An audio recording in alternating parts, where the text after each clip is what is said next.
Hey everybody, Adrienne here with Sheroes and Shenanigans, back for tip 8. No, I was not drunk in my last shenanigans, just FYI. It was just early in the morning and I thought it'd be funny to put tape on my face. So just wanted to clear that one up. And the water was in those glasses also, FYI. Just want to make sure. Okay, now that that's clear, all right. Okay, tip 8. Talking to yourself and deep listening. What do I mean by deep listening? Well, there's a committee in your head. It's running things. It came with your body. And ever since you were a child, it's been eating other people's words. So many times when it's eating other people's words, then most times it actually is because on some level we value that original person's opinion. And when we value that person's opinion, then we say, their opinion must be right. And this is just kind of what happens inside the brain without you necessarily doing anything, right? So just the mechanics of the mind and the body is to go, that person's important to me. That person has an opinion. That person said this about me. That must make it true. And that couldn't be further from the truth. So, okay, so overcoming this. Overcoming this means that we're going to have to start talking to ourselves. And what I mean by talking to yourselves is start asking yourself some questions. You're going to have to take some time to do this. It could be in your car. It could just be while you're walking around the grocery store. I don't know, but you got to start talking to yourself. My go-to question in this is this working for me? From there, a lot of other questions start kind of coming along, such as, why did I make that assumption? Was that assumption correct? Is there another perspective on that? So there's lots of Socratic questions in there. You can look up Socratic questions if you want to know what some of them are, but basically they're open-ended questions about why you think, do, or act the way that you do. So start talking to yourself. Now we have to also know how to listen. The listening. A lot of times when we're listening for the answers, because it's really important that we kind of start to dissect some of these things, because when you're feeling stuck or feeling toxic or in your doghouse, then it's really important to really dissect certain things. There is a doing to it, like let's just get up and do something instead. But at the same time, when you can really dissect it, you can go, wait, this is where this is coming from, and I'm not going to do that anymore. So that dissection, that inner dissection is so important. And for example, let's say, I'll give you the example of being fat. While I was in process of healing, so you're already doing the embarrassing stuff, right? You're out there, hopefully being embarrassing, learning how to exercise your vulnerability muscles so that vulnerability doesn't feel so awful all the time, because it's really not. It's actually extremely healing, and that'll be next. However, when you're exercising that muscle, and then there's these other times to start kind of talking to yourself. If I took the example of I'm fat, then at the age of 19, or actually let's take 16 for example, I decided I was fat somewhere around the age of 11. I decided I was fat because, like I said, at that particular time, something happened, which was that there was candy being given out. And then something was said. Now, something was said by a person whose opinion at that time, still do, but at that time especially, I extremely valued. And when I took their opinion, I decided to eat their words, right? Which was, I don't need any more of this. I don't, and that was probably a good thing on some level. But anyway, there was a lot of opinion there that was, do you really think that that's good for you, even though everybody else is getting one and it's okay for them because they haven't put on the weight, right? So all of this meaning is being created in my head as it's going on. Why would she say that? She must have said it because you are. Like, there's a whole committee in there having a conversation. So after that got said, I took those words, I believed them, and then I refed them to myself. So I ate her words and I refed them to myself. And that didn't work for a long time. So come around to age 16, when I'm trying on certain clothes or whatever, and during those years when I'm sitting there saying, wow, I looked really good then, but I didn't feel good then that was when I didn't start really exploring. I just noticed that I was doing it. I noticed that I was thinking I looked good then, or thinking I looked good in the past, but not feeling good then.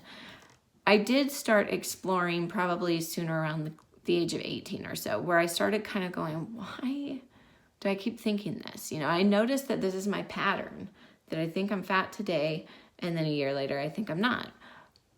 But I didn't really start exploring my insides until probably about 18 or 19. So in that's when the healing starts coming, right? Is trying to really explore those insides. Now, so a conversation inside of my head at that time probably went something like this. Adrienne, wow, you look really good in that picture. Holy cow. Why didn't you think that you felt good in that picture? Well, I don't know. Because, look, I guess we could find some problems with this, right? I've got this little part sticking out, and that's not quite as toned as I want to be. Yeah, but no. Why did you decide that you didn't look good? And when are you going to stop this? And so it was those types of questions that really started, the conversations were being had in my head, like, where'd this come from? And then I kind of started delving into, where did it come from? Now, when you get to the where did it come from question, or why is this coming up now question, this is where the deep listening needs to happen. And typically what will happen is you'll ask a deep question, such as, why is this coming up now? Or what is really happening? Or what happened before that's triggering what's going on now? Typically, you'll have an answer almost immediately. And it doesn't mean it was the first answer, but you'll have one almost immediately. And usually it's a very deep one, and it's not an answer that you think is correct. So it'll kind of go, well, if I said, Adrienne, why am I thinking of this now? It'll go, well, there was that time. And then my thought process, right? Like, that'll kind of be like my gut speaking to me. There was that time that this, and then you decided. And as that track is taking place in my head, my thought process can come in and go, no. It's not from that. That was in the past. There's no way it's from that. It's from, because right now you're sitting in a McDonald's line, right? And this just happened. And so it can kind of like, you've got that one honest thought coming in, and then all of a sudden another one goes, no, it's totally circumstantial to what's happening right now. And that is really what you got to start really paying attention to, is there a deeper reason that's coming in and trying to speak up, but then thought is going, nope, it's circumstantial, shove it back down. There's no way that thing that happened in the past is living right now. And again, I've said it before, but time is not linear. It's not past, present, future. Past is over, present's now, future's happening. It's always kind of living together. So if we're in the middle of a trigger or a toxic breakdown, it's because something from our past is probably living right now in our present. And it's important for us to kind of go, wait a minute, this keeps coming up. This trigger keeps coming in the present moment. And I really need to figure out what this trigger is and where it's really coming from. And it will most likely be something that's in your past, to which point you can go, wow, I made that statement about candy into this whole world of meaning I was fat. And I have been feeding it and feeding it and feeding it and eating it and eating it and eating it and regurgitating it to myself over and over again for years. And every time I get triggered, that conversation comes back for me. That past starts living now. So, if we can get into being okay with having the conversations in our head. Sorry, there's a truck passing. If we can get okay with kind of being into having those conversations in our head and asking more open-ended questions, and then not only that, but actually listening, really listening to the answer, the first one, without bringing in a circumstantial reason to cover it up, then we can really start the healing process. Now, people go to counselors to have this done. Counselors are very good at these questions, but these questions don't need to be necessarily from counselors. They just need to be had. And there are tons of, they're called Socratic questions. You can look them up online, but there are tons and tons of them, but they're basically just open-ended questions.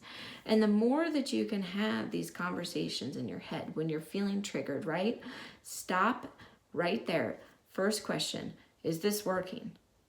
If the answer is no, then it's like, okay, we know that there's probably some sort of trigger or something going on because I'm feeling like I'm heading toward my dark side or my doghouse, or I'm going to go into my room of despair and pity. So when we see that happening and we can just stop in our tracks and go, wait, this isn't working, then we can start asking the Socratic questions that will help make it work, whether they're open-ended questions that say, where did this trigger begin? Where has it surfaced repeatedly for me? Or we can decide, you know what, I'm going to formulate something new. So we can either reflect or we can formulate. However, it's extremely important to just start asking yourselves those questions. Really, really ask lots of questions to get to where it is that your young brain, where your I amness, your spirit, your soul, was not really the forerunner of your body. Your body's mechanics were just doing its job. And its job was, these are older people, I'm going to look toward them. They're people whose opinions I value, and I'm going to start eating it and believing it. It is you who ate it. There is no way to move on from anything until you can take full responsibility for being the one that said, you know what? I valued their opinion. I believed what they said. I ate what they said. I regurgitated it. And then I fed it back to myself. And until you can take responsibility for that whole line of anything, then the healing can't really start manifesting inside. It's got to start opening up and peeling back that onion, like everybody says, to really get in there to the inside. Okay, so that is tip 8 today in regard to the 10 tips for overcoming toxicity. Thanks for listening. I'll see you next time. Hey, by the way, I'm not sure if anyone knows anyone, but if you do, please share these videos. I think it's important that people really do start doing the work that they need to do. And you never know who's toxic. Everybody's got a certain level of something going on that they're kind of like, I'm not good enough for that, or I feel like an imposter, or I'm a bad person. There's always something that they ate as a child, and it's getting out of that we all need to be doing. Thanks.